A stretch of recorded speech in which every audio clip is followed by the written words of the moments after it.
Good morning to all of you. This is Aarti Singh and today's my presentation topic is bisectional method in numerical analysis. First of all, we have to know what is bisectional method. The bisectional method in NA is a root finding method which repeatedly bisect an interval and then select a subinterval in which a root must lie for further processing. That means कि जब बाइसेक्शनल method क्या होता है, root finding method है, वो क्या करता है, रिपीटेडली बाइसेक्ट करता है, मतलब जो अंतराल है वो उसको तब तक काटते रहता है जब तक कि वो एक उप केंद्र का चयन न कर ले. दैट विच मीन्स कि अगर कोई फॉर एग्जाम्पल अगर यहाँ पे देखिए, अगर यहाँ पर कोई ए केंद्र है, यहाँ पे कोई बी वैल्यू है, तो ए और बी दोनों के बीच में वो कहीं ना कहीं कोई एक लाइन होगा जो फॉर एग्जांपल अगर ये माइनस वैल्यू शो कर रहा है और ये प्लस वैल्यू शो कर रहा है, तो कहीं ना कहीं पे ये ऐसे एक दूसरे को काटेगा जहाँ पर ये अपनी ये जो साइन है वो अपने साइन को चेंज करेगा. फॉर एग्जांपल यहाँ पर भी प्लस वैल्यू होगा, तो ऐसा कोई ना कोई पॉइंट हम लोगों को मिलेगा ए और बी के बीच में. तो इसी मेथड को फाइंड करना क्या कहलाता है, बाइसेक्शनल मेथड. नेक्स्ट है, इसके कुछ रूल्स हैं बाइसेक्शनल मेथड के. सबसे पहले वो देख लेते हैं. Let's f of x be a continuous function, जिसमें स्टेप 1 है हमारा find two successive value a and b. सबसे पहले हम क्या करेंगे, टू सक्सेसिव वैल्यू ढूंढेंगे ए और बी के लिए एक्स पर, such that f of x and f of b are opposite sign. Which means अगर ए प्लस साइन है और बी माइनस साइन है, तो हमको तब तक इसको फाइंड करना रहता है जब तक कि वो अपने साइन को चेंज ना कर ले. अगर ये प्लस है तो तब तक ये माइनस ना हो जाए, तब तक कि हमको वो साइन फाइंड करना रहता है. तो यहाँ पे देखते हैं, यहाँ पे let a0 is equal to ए और b0 इक्वल टू बी. ये हम फाइंड करेंगे. a0 is equal to a value लेंगे और b0 is equal to b लेंगे. स्टेप 2 में क्या है, consider x0 is equal to, जब हमारा स्टेप 1 हम 2 पॉइंट फाइंड कर लेंगे, जब a and b 2 point find कर लेंगे, उसके बाद हमारा स्टेप 2 क्या होगा, consider x0 is equal to a plus b upon 2 and find f of x0. जब हम a0 इज इक्वल टू ए और b0 is equal to b find कर लेंगे, देन हम x0 is equal to a plus b upon 2, a और b की value को divide करेंगे 2 से, उसका मिड टर्म निकालेंगे एंड उसके फंक्शन पॉइंट को फाइंड करेंगे. यहाँ पर स्टेप 2 में 2 कंडीशंस अप्लाई होते हैं या 2 केसेस अप्लाई होते हैं. वो केसेस क्या हैं, फर्स्ट केस है considered if f of x is less than 0 then set. अगर जो भी फंक्शन की वैल्यू है that is less than 0, the first value या the first root चेंज हो जाएगी. which means कि अगर f of 0 की वैल्यू less than 0 है तो a1 is equal to x0 रहेगा and b1 is equal to b0 रहेगा. यानी कि b की वैल्यू चेंज हो जाएगी लेकिन x0 वैसे ही रहेगा. अब अगर केस 2 को कंसीडर करें तो consider if f of x0 is greater than 0 then set a1 is equal to a0 and b1 is equal to x0. अगर फंक्शन की वैल्यू ग्रेटर देन है तो सेकेंड रूट की वैल्यू चेंज हो जाएगी, यानी सेकेंड रूट का जो साइन है वो चेंज हो जाएगा. तो इस तरह से हमको इन 2 केसेस पे वर्क करना है.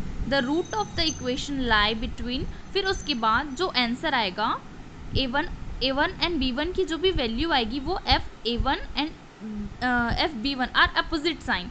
विच मीन्स अगर एक प्लस में है तो दूसरा माइनस साइन में शो करेगा. तो इस तरह से हम इन 2 केसेस पे वर्क. नेक्स्ट जो हमारा स्टेप 3rd रूल है, 3rd and last rule, find x1 is equal to a1 plus b1 divided by 2. अब अगर हम जैसे हमने अभी केसेस सॉल्व किए, उन केसेस के अकॉर्डिंग हम a1 एंड b1 को फाइंड करेंगे.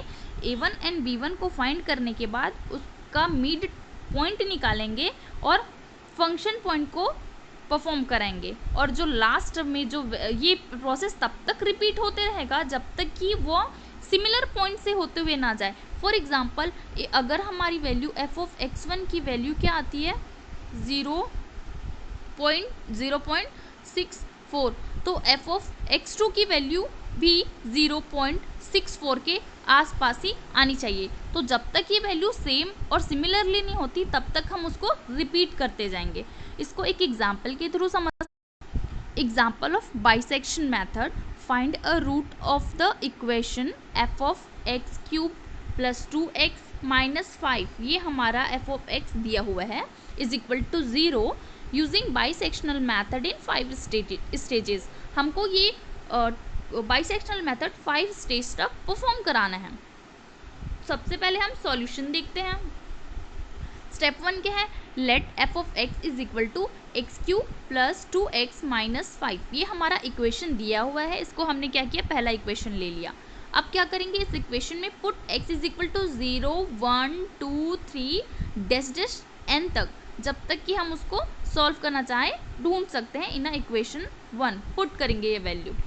तो क्या होगा, हम 0, जैसे हमने 0 से स्टार्ट किया, आप 1 2 3 किसी से भी स्टार्ट कर सकते हैं।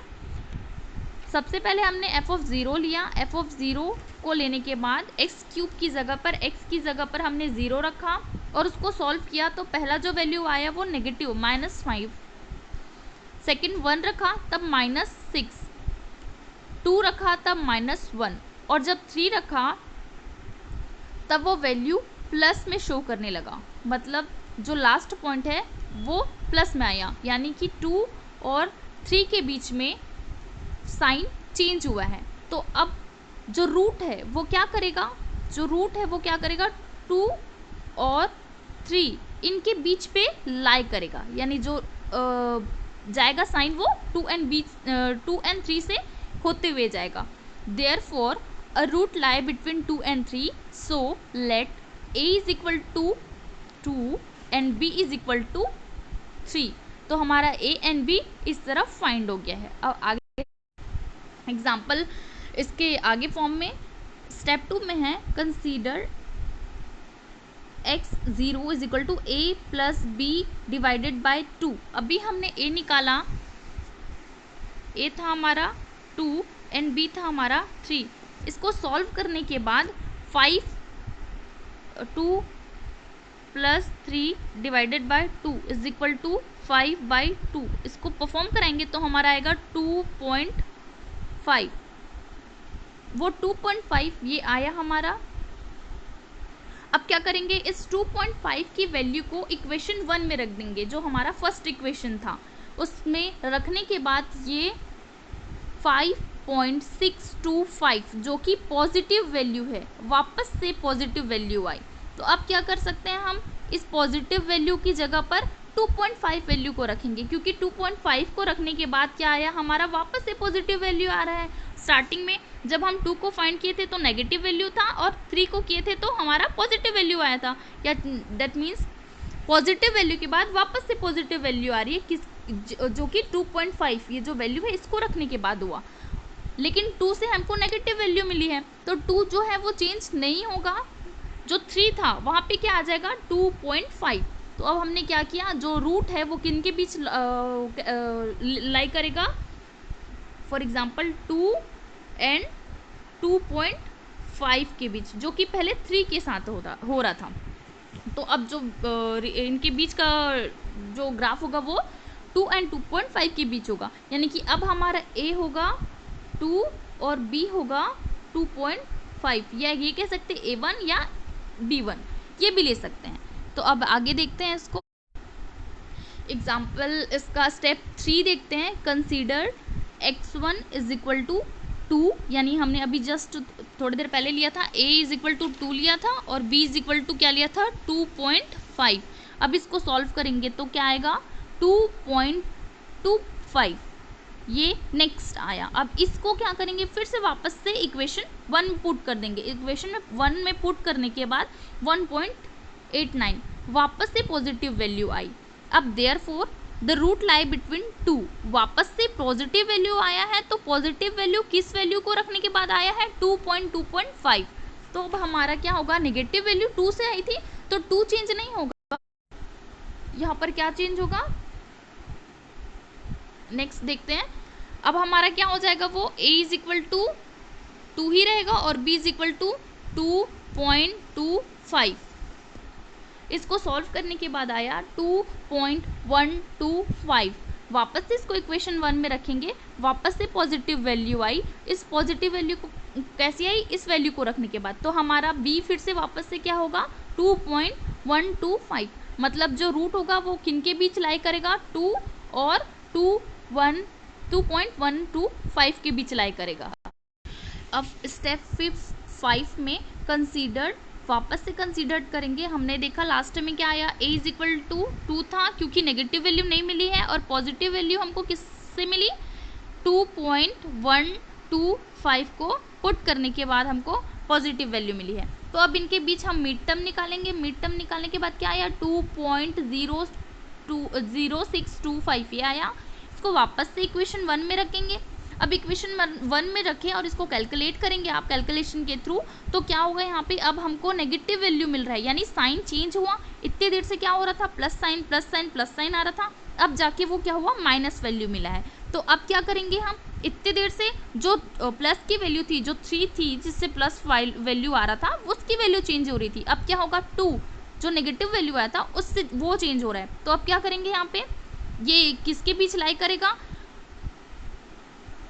2.0625 और 2.125 के बीच। 2.125 ये जो था, इसको रखने के बाद हमको नेगेटिव वैल्यू मिली, तो हम इसलिए इसको पुट करेंगे, और इसको पुट करने से हमको नेगेटिव वैल्यू प्राप्त हुआ 2.0625। तो अब जो ग्राफ होगा वो इन दोनों के बीच परफॉर्म कराएगा।